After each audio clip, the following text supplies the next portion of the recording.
Hello and welcome back to another day in the arena. It's me, it's CGB, and the blue color challenge is rolling on, and I am playing a deck I don't think you expected and a deck I didn't expect. It's a Kiora Behemoth Beckoner deck with large, mythic, and rare blue creatures.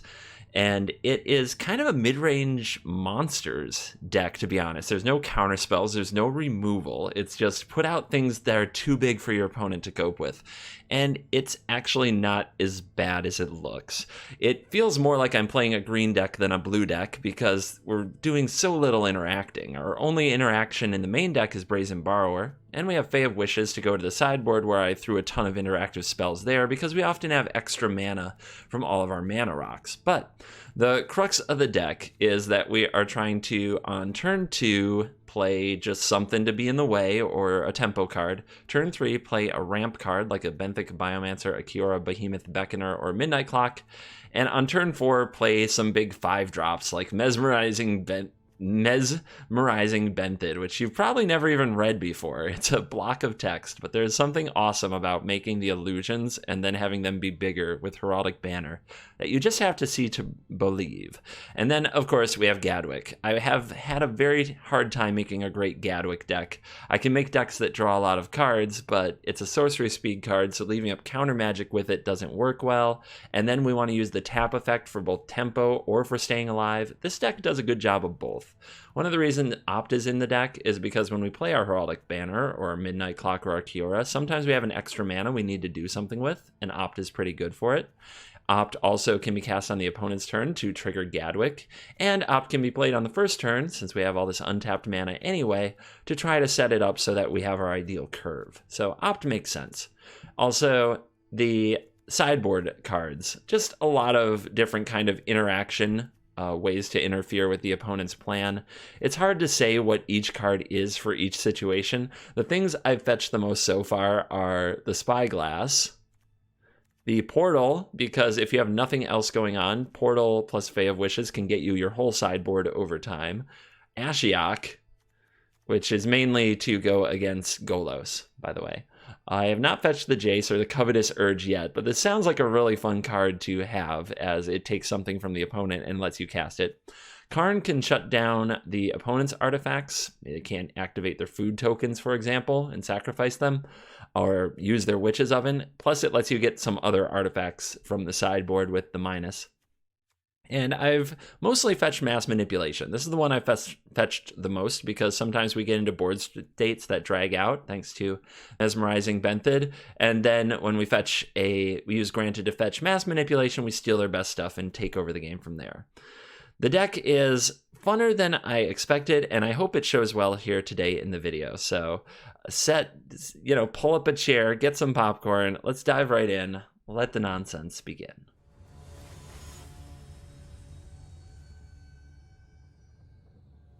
Okay, Kiora, Big Dork, the Fae of Wishes, and the Opt. Let's give it a try. Pretty much anything as long as we have like an early play and a mana rock is a really good hand for the deck. We can almost be sure that we'll draw some huge things down the line. And Kiora, of course, is our premium mana rock, as it draws cards for all the things we get to play. I don't know. I see a mountain so far. I usually think of, is it mono red Gruul? All of those things, I would like them to crash into this gargoyle. So yeah, let's get that on the field. Something to defend Kiora. We could have played the Fae because this could be a card later, but I still think the right play is just to get your gargoyle down. And it is a Zur-Ta Goblin. We're going to need to draw lots of big creatures to tango with these. We don't need to untap anything here. We could mill our opponent twice, but I'm not actually in a rush to attack with the gargoyle. If that ever happens, great. It's mainly here to defend Kiora and let me do the other powerful things my deck does. So, Zur-Ta, what is up? You have a Collision Colossus. Is that the play? Yeah, Milia, take that. We lost a Brazen Borrower, It's okay. What I really want to do is draw Cavalier of Gales and the Benthid. And the opponent says your face is the place. There's a banner. I guess we can play the banner and the gargoyle. So, let's do it. I name blue. Now, this can't block. I don't know if the opponent will realize that, but right now this cannot block because we don't have enough cards in our hand. So this is where we need to draw. We need to draw something big. Opponent's still attacking. Gruul has just exploded as the aggro deck of choice. I've played more Gruul in the last 2 days than I think I played in the previous year. All combined. That is the draw we needed. So, let's do it. Cavalier of Gales. The big one. We get to draw all 3 cards, put 2 back. Then we draw another card. So I can hit my land drop here and say go. 4 cards in hand is the crucial number for making your gargoyle do the blocking. Let's see how the opponent wants to do it. In they come. I mean, I am not holding back. I can't sit and take the damage, so I'm sure the opponent will find a way to kill something using their tricks. And I would love to shuffle this island away anyway, so yeah. Target there. Damage. Those die. We got both of them, which is kind of wow. Alright, so we leave the island on top. Not because we want to draw it, but because we're going to mill it with our gargoyle anyway, which is an important thing to remember when scrying in this deck. If you want to hit your gargoyle mills to try to get this to where it can attack, you need to put things on top. I'm going to save the op. We might draw, like, I'm playing exactly what I want to play, and we might draw a Gadwick, which would let the op tap something down.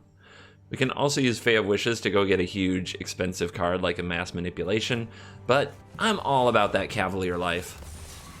These Cavaliers do the thing, and they just keep coming and coming. They do find a lot of land, it appears, but I can work with this. Yeah, I'm saving the Granted side. I'd rather use it later to get a Mass Manipulation, something like that. Our opponent with a Bone Crusher Giant. Let's go ahead and opt. Well, we'll use this. Is that another land? I guess we don't know what it is. Let's see what we find. Another banner is interesting, but not necessary. Another land. There you go. There's our buddy. Are we at 7 cards yet? We are not. So, you're staying home. This is attacking for 6. Let's go big. 1, 2, 3, and then 1, 2, 3, 4, 5, 6. Seems good, man. And you'll see that Kiora is going to trigger because Gadwick came in with a 4th power, which is a big part of why Heraldic Banner actually oddly works in the deck.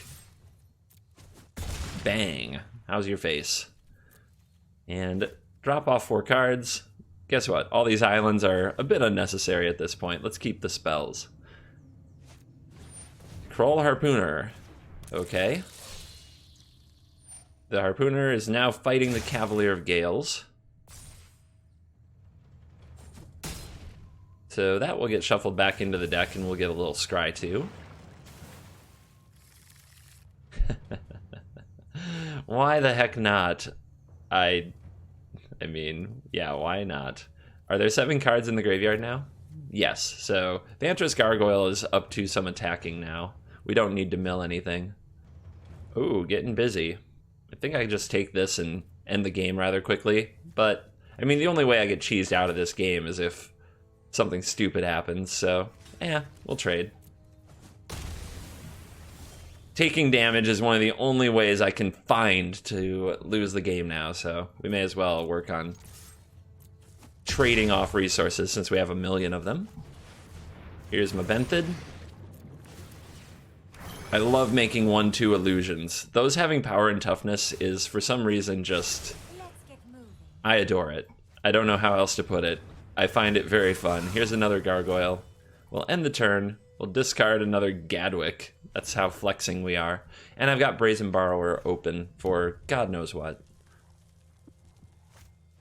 Questing Beast. That is an example of a thing. So go away. Cute animation, but you're not attacking this time. You're back in the hand. And that's game.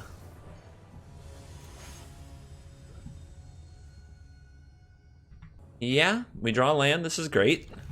So this is exactly where we're going. You just got to draw that land. If we don't, we have a Brazen Borrower to buy a little time. We really need 2 lands, to be totally real with you. So, but if we get 2 lands and say our top 3 or 4 cards, we're going right into Cavalier time. And Cavalier time is fun time, right? Our opponent shuffles up their golden eggs and keeps a 6er. No, CGB, why do you do this to yourself? Alright. Your turn. Do I want to get the Gargoyle down?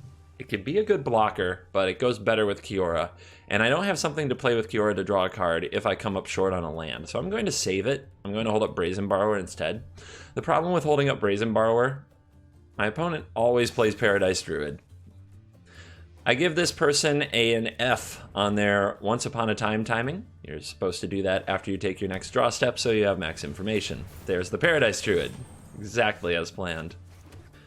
Alright, well, I wish I had the Gargoyle down now. I probably just should have played it, but here we go. This Questing Beast is not going to feel good. Here we go. Smash.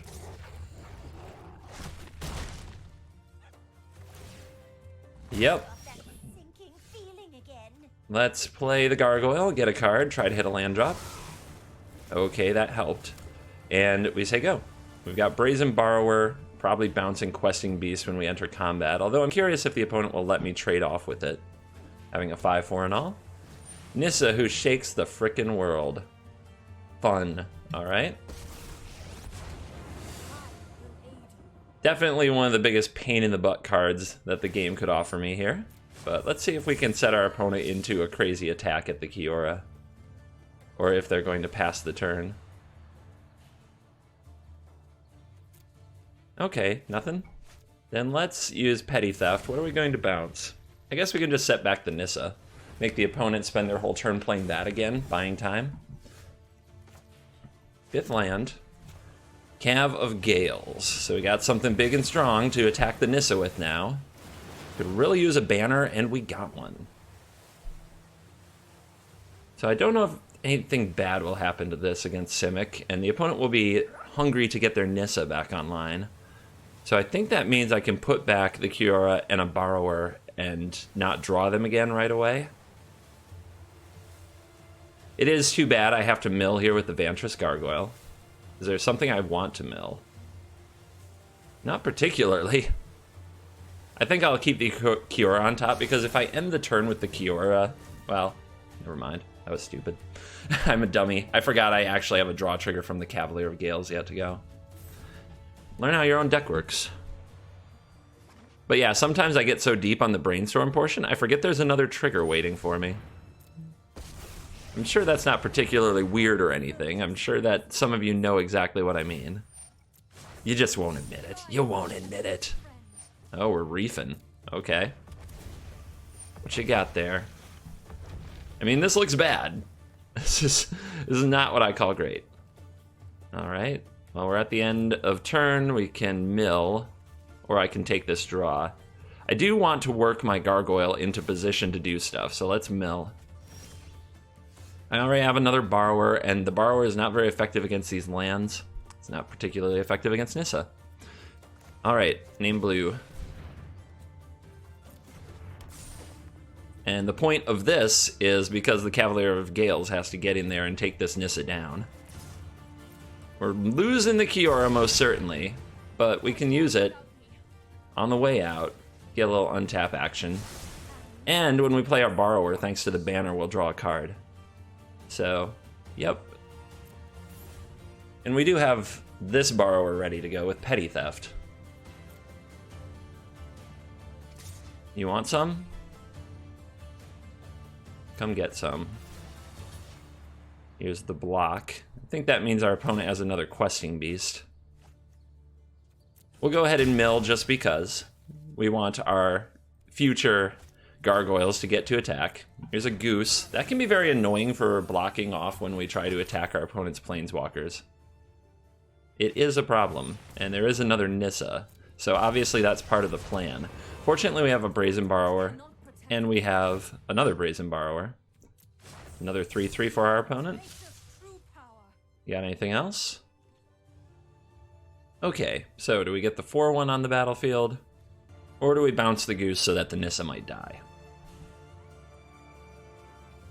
I guess if we draw another land, next turn we can Brazen Borrow and Cavalier of Gales, which is pretty great. Gadwick is also coming up here, and having a Gadwick on the field is really helpful for getting through things like the goose, so maybe we'll just play the Gadwick. But this way we have an attacker. Another Gargoyle is nice. So if we play Gadwick for 3, 2, 1, countdown. If we play Gadwick, then we can play a Gargoyle and also tap the goose and have this online and attack and kill the Nissa and hit the opponent, and then untap the Cavalier of Gales. That all sounds lovely. So baby Gadwick, but sometimes you got to be aggressive with the Wizened. Sometimes the Wizened can't sit back and be a blocker. Besides, we get to draw an extra card off Kiora anyway, and how many cards can we really have? Can't be too greedy about this. All right. Now we could play a clock, untap it, and have more mana in the future, and then play a Gargoyle. Or we could play this Gargoyle and untap a land to have the Borrower available. I think I like tapping down the goose, of course, like we talked about. I don't know if having the Borrower available is going to matter here. There aren't a lot of good targets for it, as you can see.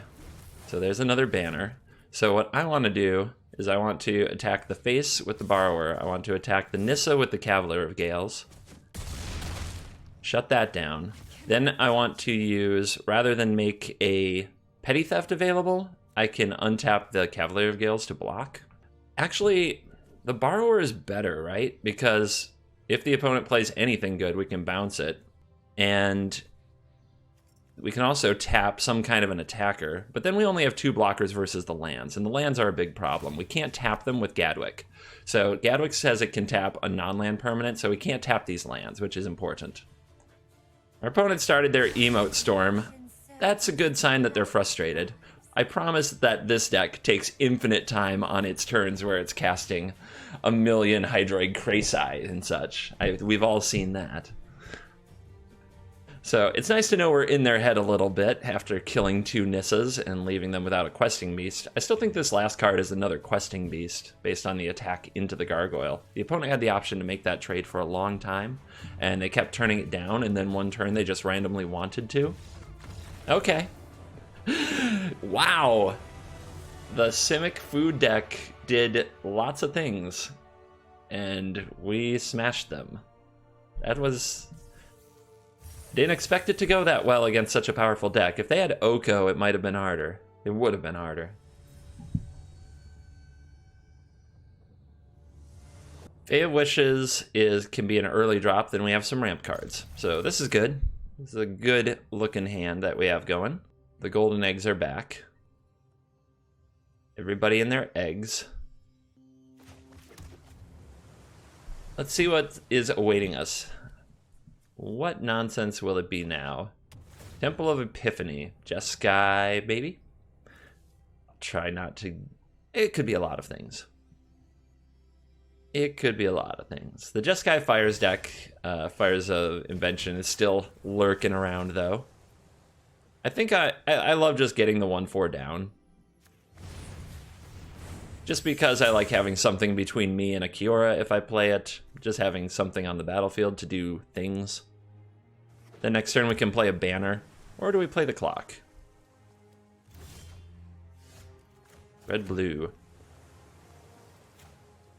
Well, this hand is weird, right? But I don't think putting out the clock and depending on it is ever that good of a strategy. So let's go with the banner. Pump the blue critters. Show them the beats. Yeah, you didn't think you were taking 2 this turn, did you? There it is. I hate an opening like this because I fear that the opponent's going to Teferi me, but so far it's just red and blue. Teferi bouncing my mana rocks is the feels bads. That card is also the feels bads. That is a serious problem that I don't have a good solution for in my deck. I try to deal with things on the battlefield. I think I just have to play something huge. Well, we got ramp. We can definitely ramp hard on this hand. So we'll name blue again. Mesmerizing Bented would be nice, I suppose. Next turn we also can Gadwick for frickin' 5. Gadwick will then get blown up by the Pyromancer. But we don't have life gain in the deck. If this thing just starts lightning bolting us every turn, we have to keep the pressure on our opponent. Like a free lightning bolt a turn is a lot of pressure. Ooh, we're taking on the Fae. The opponent wants to play control with me. I am down to 2 cards. I can see why they think that makes sense. Hopefully we can get them behind the 8-ball a little bit and make them deal with our board a lot, while also restocking our hand. What a weird draw. But let's do it. I think the opponent has a thrill of possibility to bolt this on my turn as well. God, so rude. Scorching Dragonfire. Okay, removal for your deck with removal. Alright, we drew a Kiora. That can keep things gassy. And this graveyard will probably fill up fast, so the opponent will have to respect the Gargoyle. Oh no. Oh no. So what I have to do... What do I have, 8 mana? I have to get Mass Manipulation. That's like the only way. Double Bolt.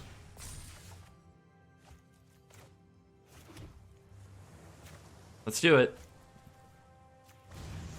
We only have 5 mana for this turn, though. Covetous Urge could kill 1. But no, it's Mass Manipulation. I've got to get rid of both. Anyway, until then, here's a Gargoyle. It's a 7/4. I can keep this on 7 and then the double bolt can't kill it, but I kind of want the double bolt to kill it. So I am going to use her ability to untap and get an opt. At least it makes it awkward for the opponent to play another thing, but they do anyway. Huh. I mean, anything they play here is getting stolen. What's your graveyard like? 5. Where are you going with that Pyromancer's? Face. Alright, well they figured out face is the place.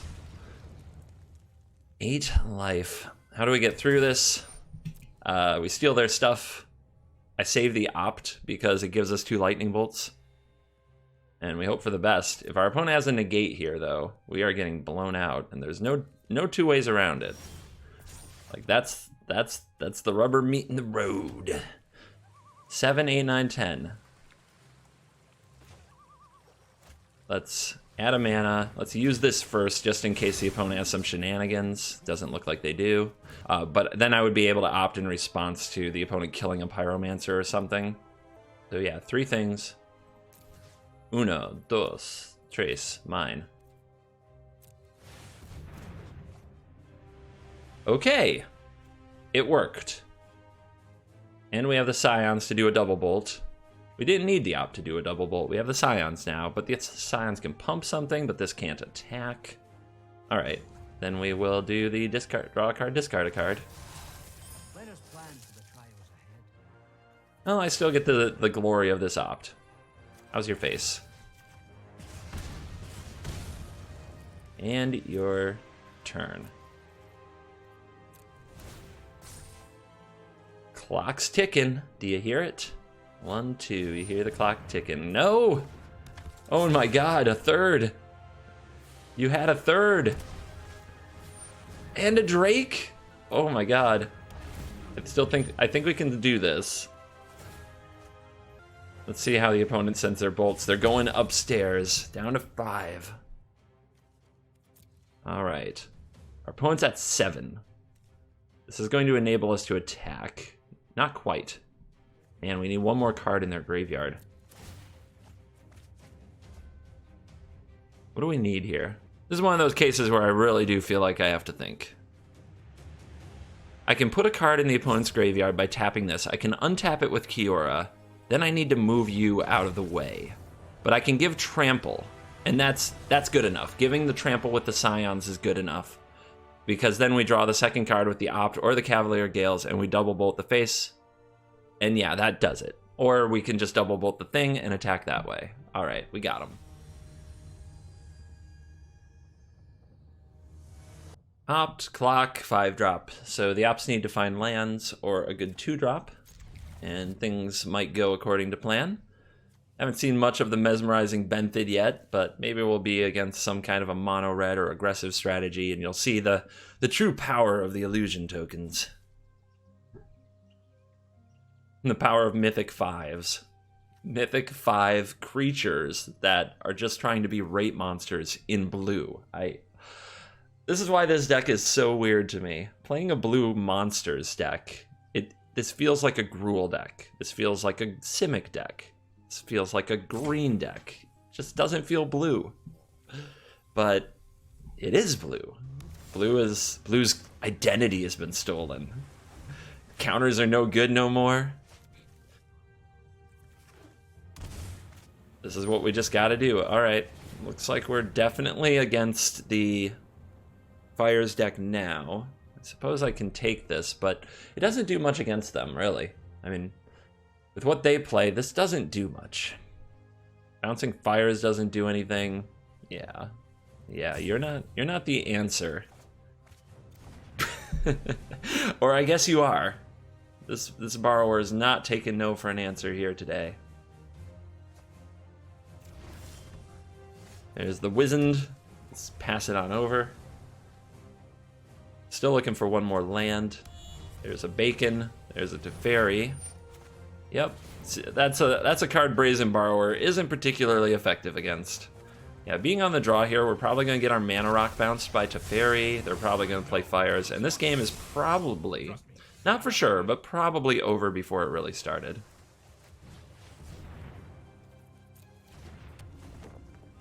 Just going second into the Teferi is probably going to be more tempo than I can overcome. But we'll see. We will see.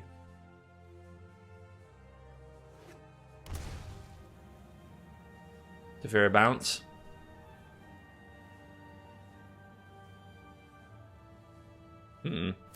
Yeah, there you go. You did it. You did it. Now let's see if I continue to stall on land here. Sure. Definitely not good. Not good at all.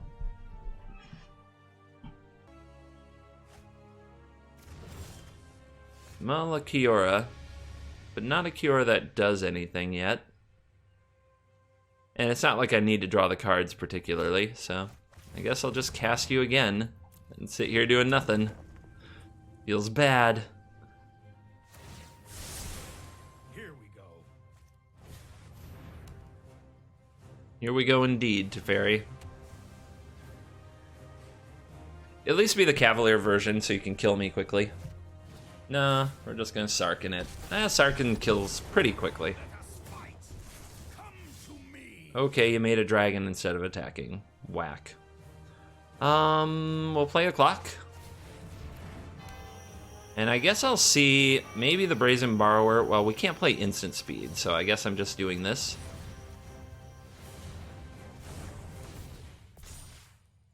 But, oh yeah, it is definitely time for a beating. I hope some of you who call me an early scooper will forgive me if, well, God, next turn the opponent just Teferi is a big thing I play. Yeah, we don't need to play this game. Like, they could probably play their hand at random and defeat us easily.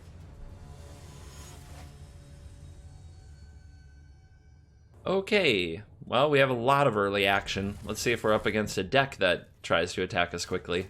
Been a lot of slow decks today. Well, not slow. Like, nothing's slow in the format anymore. The game is, like, essentially over on turn 4, depending on the board state, but not a lot of, like, very aggressive creatures is what I would say. All right, that's enough lands. Yes, there is a mana ramper. That's what we were looking for. Now we can either play the 1/4. I think I like playing the 1/4 more than the bounce. That's a good question, though. It's just only 1 mana to replay the Knight, but they might play something bigger. But that Knight pumping and charging into Kiora is probably really bad. But playing this, they might remove it, and then next turn pump and charge into Kiora anyway. Tough choices. I think I'll run a Borrower. I think we'll use the Borrower. My instincts say that setting them back and making them spend some mana is better. That sucks. Main deck duress. People still do this. And they got the 1 card that mattered. Well, I guess that's why they do what they do. Go ahead and petty theft this since the opponents made their play for the turn, but please. Come on. Hateful. That's just hateful. Alright. They took away my fun. Let's say go. We'll start beating them down with 3 1s in the air. I just wanted to draw a million cards. To be fair, I don't have any way to draw a card yet. What? That's rather unexpected. Well, we're definitely going to set it back. So let's do that. Okay, we drew a banner. Not bad. Can name blue with that. I could play this as a 2/4. I don't even know what I'd fetch out of my sideboard right now. But all this Death Touch means blocking's pretty bad, so this would just be a clock. Yeah, let's play tempo. Let's play tempo. We've already bounced 2 things, we have a refill. If we draw a land, we can play both of these and just smash the opponent for 10 for a few turns in a row. Should be okay. Oh, the opponent has a flyer. Never mind. Still, that's okay. We can play these Borrowers, and then next turn we can Wizened.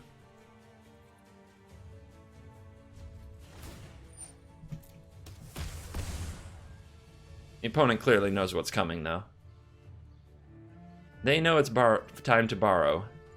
Let's hope they don't have a way to make me discard this card. Prowler.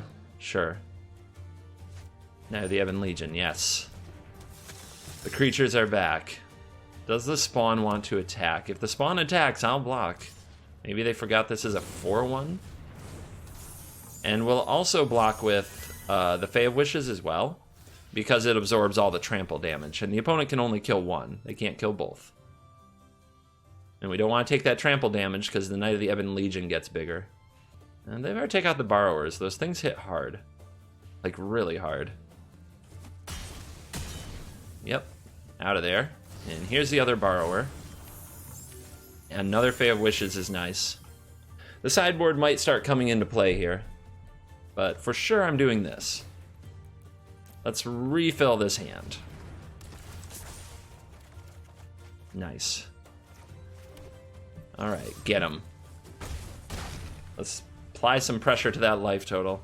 I'm not blocking anything with the Wizened. The tap down ability is too awesome. So the opponent can sort of counter race. They burned a black mana. I don't know what to make of it. I don't know what to make of that play. Alright, what else have you got? Paradise Druid. Well, we've got some very large cards ready to rumble. Let's send the house. See how the opponent wants to block it. Or if they want to block it, or take 10. It's amazing a little boost from the banner puts so much damage on the table. Okay, let's go for the Cav. Nothing to really tap right now, everything's tapped, but if we get an instant or another Brazen Borrower, we can do things on our opponent's turn. Looks like that's not going to be the option. And put back one of these Gargoyles. And I don't need this land. And then we can play the... You would not be able to block. Or attack. So, would it be better to play you? Have a 2/4? I don't die. Or just to have this down. I think I'll have the 2/4 down. That said, I can probably fetch something with this that would almost certainly end the game. Alright, I'll play the Gargoyle instead. I talked myself into the Gargoyle. I'm sure there's something in my sideboard that's useful here. If our opponent plays a blocker for the flyers, we can go fetch a Selective Snare, an Aether Gust, something like that. Liliana, we can fetch a Sorcerer's Spyglass. But I don't think Liliana is going to save you, and that's game. We got to 4 wins. I got my dimes back out of this blue monster deck. See it affectionately titled New Deck. I didn't. Anyway.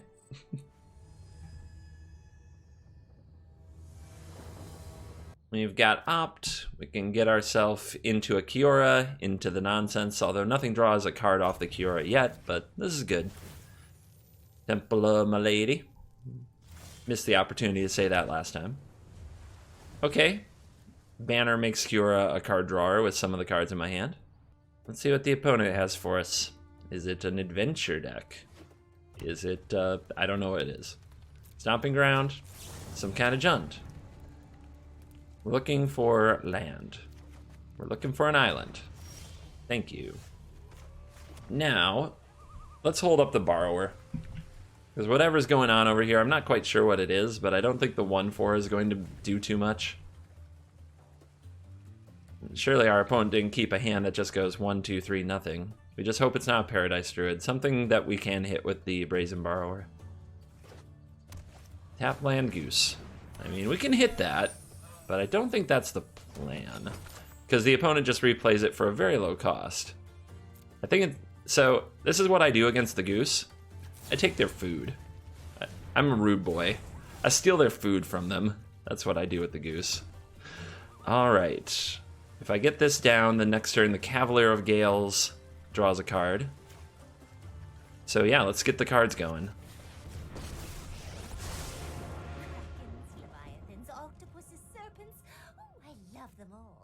I love them all. Oh my gosh, it's so cute. It's so cute, these Elemental Knight, Cavalier of Gale, Night King riding dead dragon stuff. I know, it's like a Pegasus, it's a horse. Seahorse, dragon.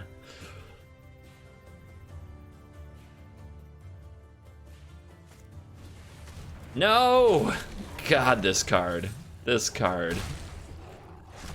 Took all the fun away from my Planeswalkers. Hey, we drew another. It's all right.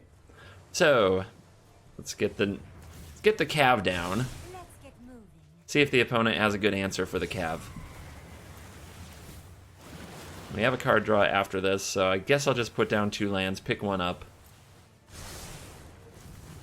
Say go. This is probably where Swift Rider comes out to rear its nasty face. Okay, if the opponent wants to trade beasts, I'm really happy. I'm getting plenty of value out of my Cavalier as it is, and I get to shuffle away this land and get a Scry 2. What am I most looking for? More instant speed action would be nice. I don't think I need either of these. I've got them in my hand already. A little more balance. Something I can play for cheaper. A little more interaction. Crap. You... Wow. I got lit. Remember, Gadwick can't tap lands, so they are a huge problem. I can get the Cavalier down. If this thing goes to 7, I can't attack it down, though, without 2 banners. So I guess now I am looking for a second banner. Something that I already shuffled away once and feel silly for.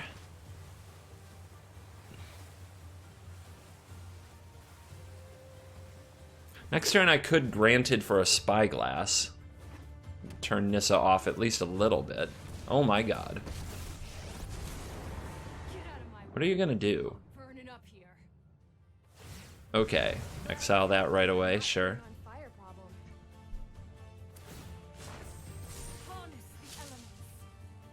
What do we have to stop? Nissa or Chandra? All of the above. We're getting roasted by both. But the Chandra I can attack down with a Borrower. I need something to block these. I can play this. 1, 2, 3, 1, 2. I just don't have enough mana to do what I need to do. I do need to start attacking. Need to start attacking the Nissa though, and the Chandra can't be allowed to live very long either. But Brazen Borrower can take care of that. So if I play this and a Borrower, I really want to get one of these onto the field, but I don't see a good way to do it. I could play a Gargoyle and a Fae of Wishes, but that only attacks for 2, and there's only 1 card in the graveyard. I could play the Gadwick and then Brazen Borrower, but it doesn't tap anything. I need that to follow up anyway the next turn and tap something else. And this is weak. This is not the power play I'm looking for, but we'll do what we gotta do. And the opponent's got a Murderous Rider. Yeah, they snapped that off, didn't they?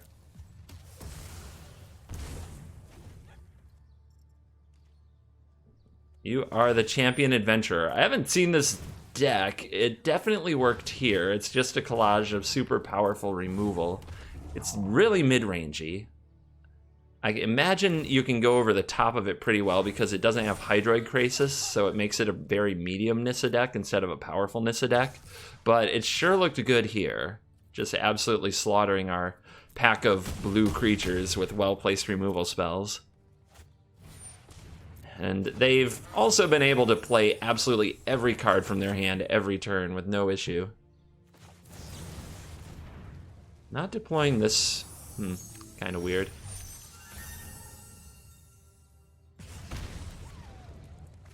Alright, we're on 7.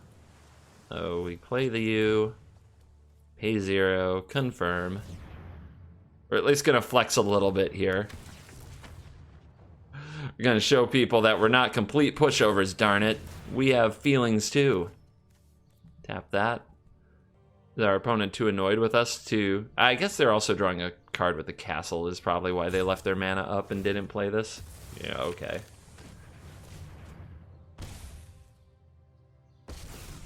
Weird. You definitely didn't have to use the food, but, you know, they're gonna do their thing. They're winning by a mile. They can do whatever they want. They are the champion here.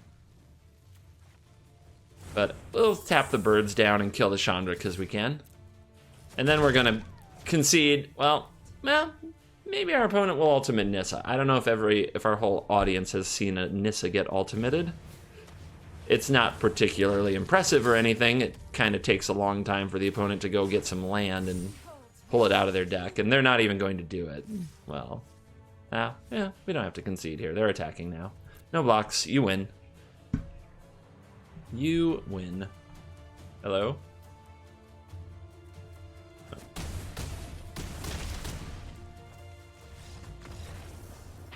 Smashed. Smashed by Planeswalkers. Alright, I'll keep this. And we'll see where it goes. We need to find some mana rocks. Some ramp and some early plays. Not Simic Flash. Anything but Simic Flash. Ugh. Ugh. Well, I'll keep it, but it's just getting countered. It looks like our run is going to be coming to a disappointing end as we ran into decks that either go way bigger than us with the Planeswalkers or just counter everything we do. I'll try to fight it, but the honest truth is playing 5-mana monsters against Simic Flash is just kind of no fun, which is why many people hate the deck. They just counter absolutely everything that you do, so what's the point of your 5-mana Mythic? I'll keep it. Play this because I don't know if the opponent will actually try to counter it. They might be confused by its very existence. Yeah, there you go. They're like, oh, okay, that's fine. I mean, none of this is cast trigger, so all of this, when it gets countered, is effectively nothing.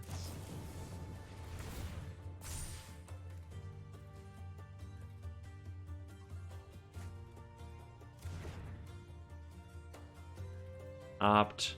You have a 3/2. Yeah, that's enough for me, guys. Not the ending I wanted, but it's the ending I'm gonna take because I can't bear it. I can't play. I try to be a nice guy and pretty level-headed, but I'm not gonna play that matchup. I will, however. Don't feel I don't feel particularly tilted, to be honest. That's just one of those things where it's like, well, if I'm playing this deck and I run into that deck, there's nothing to do. But I will go try to play one bonus game and wash the taste of that loss out. The last 2 losses, actually, were both pretty, like, smash you. Well, we'll try to get it out there. What I really want to do is, we haven't shown the deck versus mono red, which is weird, because I can't remember a day that went by when I didn't play mono red at all. And I would love for some mono red mage to come out here and try to tango with this blue deck, because I think it's not bad. And do I get my wish? That was easy. That was easy, you guys. Oh yeah! That's exactly what I wanted. We need, the octopus needs a time to shine. Needs a time to shine. Alright, let's play the big old 5/4. See if the opponent can get around that. Yeah, read it. It's a very large gargoyle. Here's the dodgy. Oh, well, I'll just use my Tin Street Dodgers ability. Ha ha. Alright. Alright, that's fine. We'll play this so that we possibly have a Benthin next turn. Say go. If we miss the land drop, we can either play Gadwick to try to hit it again, or we can play Fey Wishes to get in the way. Wow, look at you. I guess we'll mill a card out of spite. It wasn't going to be a land.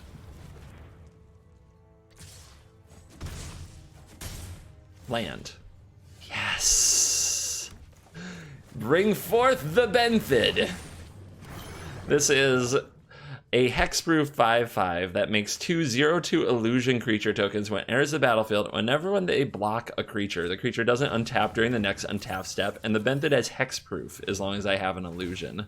So there's something about having my illusion tokens have power and toughness thanks to these banners that is really hype for me. So we're gonna push it to the limit. Oh my lord. Yes, this is the world I want to live in. Hi, how you doing? Down to 7. Let's see if the opponent can kill me here. From 15 with this board. Good luck. Torbran would be, what, 9? Our opponent drops a giant on us.